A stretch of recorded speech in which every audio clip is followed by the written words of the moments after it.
Simple ப்ராசஸ்ல hotel ஸ்டைல்ல பன்னீர் recipe ஈஸியா எப்படி பண்ணுறதுன்னு பார்க்கலாம். முதல்ல வந்து 3 பெரிய வெங்காயம், 1 பெரிய தக்காளி எடுத்துட்டு, 1 டீஸ்பூன் எண்ணெய் விட்டு அதில வதக்கிட்டு, நல்லா ஆறுனதுக்கு அப்புறமா பேஸ்ட் அரைச்சுக்கோங்க. அந்த பேஸ்ட் வந்து கடாயில வந்து எண்ணெய் விட்டு தேவையான அளவுக்கு அந்த பேஸ்ட்டு கொட்டிட்டு நல்லா வதக்கிருங்க. வதக்கிறதுக்கு அப்புறமா இந்த மாரி எண்ணெய் பிரிஞ்சு வந்துரும். அதுக்கப்புறமா நீங்க பன்னீர் வந்து தனியா எண்ணெயில நல்லா வதக்கி தனியா எடுத்து வச்சுக்கோங்க. அந்த பன்னீர் வந்து ஒரு 100 ml பால்ல போட்டுருங்க. வதக்கிறதுக்கு அப்புறமா அதையும் சேர்த்து இந்த பேஸ்ட் நல்லா ஃப்ரை ஆனதுக்கப்புறமா இதையும் சேர்த்து நல்லா கொட்டிருங்க. கொட்டிட்டு நல்லா 2 நிமிஷம் மிக்ஸ் பண்ணிருங்க.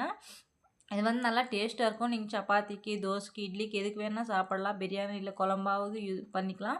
இதில் வந்து கடைசியில் வந்து 1 டீஸ்பூன் அளவுக்கு கொஞ்சம் சர்க்கரை போட்டுக்கோங்க. இந்த சர்க்கரையோட டேஸ்ட் வந்து நல்ல டேஸ்ட் கொடுக்கும். நீங்கள் ஹோட்டலில் சாப்பிட்ற ஃபீலிங் கண்டிப்பாக வந்துடும். ஏன்னா இது சிம்பிள் மெத்தட் தான். இது வந்து பெங்காலி ஸ்டைலில் தான் நம்ம பண்ணோம். இது வந்து நீங்கள் கடைசியில் வந்து நீங்கள் கசூரி மேத்தி வேணால் ஆட் பண்ணிக்கலாம். இல்லைன்னா நீங்கள் இப்படியே சாப்பிடலாம். பாருங்கள் எவ்வளோ நல்லா இருக்குதுன்னு. கஸ்தூரி மேத்திங்கிறது இப்படி இருக்கும். நீங்கள் ஒரு 2 இலைய எடுத்துட்டு நல்லா கிள்ளி போட்டுக்கோங்க. பிடிச்சா லைக் பண்ணி, ஷேர் பண்ணி, சப்ஸ்கிரைப் பண்ணுங்க. Thank you.